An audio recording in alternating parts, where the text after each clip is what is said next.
नमस्कार मित्रांनो, स्वागत आहे तुमचं अमोघ चॅनलवर. मित्रांनो, संक्रांत हा खरं तर 1 दिवसाचा नाही तर 3 दिवसांचा पवित्र सण आहे. पहिला दिवस भोगी, दुसरा दिवस मकर संक्रांत आणि तिसरा दिवस किंक्रांत किंवा करीदिन. येत्या 13 जानेवारीला भोगी आहे आणि हा दिवस आपल्या आयुष्यातील दुःख, अडचणी आणि नकारात्मकता कमी करण्यासाठी खूप महत्त्वाचा मानला जातो.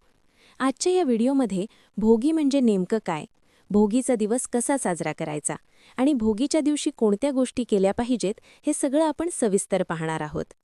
मित्रांनो, भोगी म्हणजे त्यागाचा आणि उपभोगाचा सण.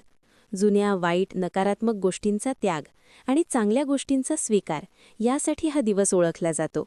आपण लहानपणापासून एक वाक्य ऐकत आलो आहोत, न खाई भोगी तो सदा रोगी. याचा अर्थ असा, जो आनंद घेऊन समजूतदारपणे उपभोग घेतो तो नेहमी निरोगी राहतो. भोगी हा मकर संक्रांतीच्या आदल्या दिवशी येतो आणि या दिवशी सकाळी उठल्यावर सर्वात आधी घराची स्वच्छता करावी. घराच्या मुख्य दरवाजाबाहेरचा परिसर स्वच्छ करा, दारासमोर सुंदर रांगोळी काढा आणि नेहमीप्रमाणे देवपूजा करा. यानंतर एक अतिशय महत्त्वाची गोष्ट, या दिवशी आंघोळीच्या पाण्यात पांढरी तीळ टाकून आंघोळ करावी. असं मानलं जातं की पांढऱ्या तिळांमुळे आपल्यावर असलेली नकारात्मक ऊर्जा, वाईट प्रभाव आणि दोष दूर होतात. मित्रांनो, भोगीच्या दिवशी महाराष्ट्रात भोगीची भाजी करण्याची परंपरा आहे. ही भाजी म्हणजे हंगामात मिळणाऱ्या सर्व भाज्यांचं एकत्रित मिश्रण. वांगे, वटाणे, गाजर, मेथी, हरभरा अशा अनेक भाज्या एकत्र करून भोगीची खास भाजी बनवली जाते. या भाजीसोबत बाजरीची भाकरी आणि त्यात तीळ मिसळून बनवलेली भाकरी खाल्ली जाते. यामागे एक धार्मिक आणि आरोग्यदायी कारण आहे.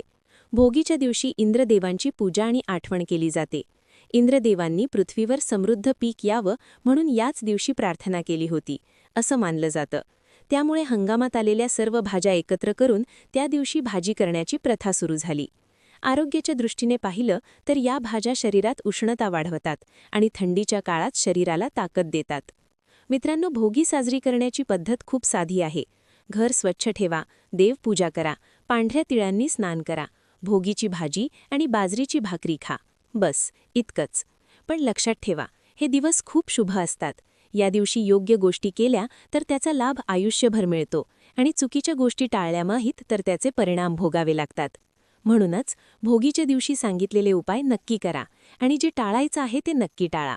मित्रांनो, ही माहिती उपयोगाची वाटली असेल तर व्हिडिओला लाईक करा, आपल्या जवळच्या लोकांपर्यंत शेअर करा आणि अमोघ चॅनलवर नवीन असाल तर सबस्क्राईब नक्की करा.